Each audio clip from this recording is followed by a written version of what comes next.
Clippers, winners of 5 in a row. That winning streak started with a 22-point win over the Spurs back on November 7th. They're in San Antonio on Monday. Scary moment early on for the Spurs. Steven Jackson tries to come up with a steal.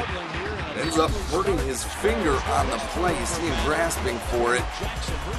He would stay in the ball game at that point. That pinky doesn't look too good. Blake Griffin, DeAndre Jordan, both trying to get the bucket. They can't. Tim Duncan boards. And look at him go. Timmy, coast to coast off the window. He had 11 and 8 in the first half. That finger, though, still bothering Steven Jackson. Passes up the shot and passes off. He would come out of the game one more time. He's out 4 to 6 weeks. It's a fractured finger for Captain Jack. 28-18 Spurs after the first. Jamal Crawford in the second. He misses the layup. Matt Barnes with the putback layup. That caps off a 10-0 Clipper run to gain the lead 32-31. Chris Paul finds Jamal Crawford. Came in averaging over 20 a game. The Clippers outscore the Spurs 29-14 in the second. They lead at 47-42 at halftime. Blake Griffin in the third sets the screen and gets the dump off from Chris Paul for the slam. 16 and 12 for the Blake Show. Tim Duncan driving and misses.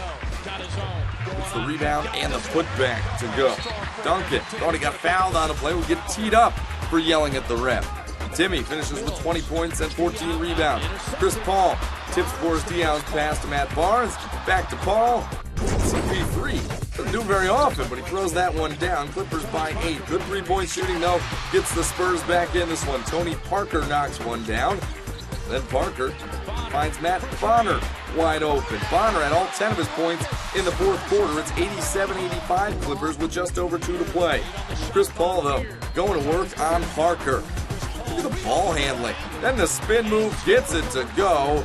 There's a lot of contact, but no foul called on this one. CP3 finishes with 19 points and 8 assists in the ball game. The Clippers win 92-87. Second win against the Spurs this season. LA is 8-2 now. Just the second loss at home for the Spurs this year.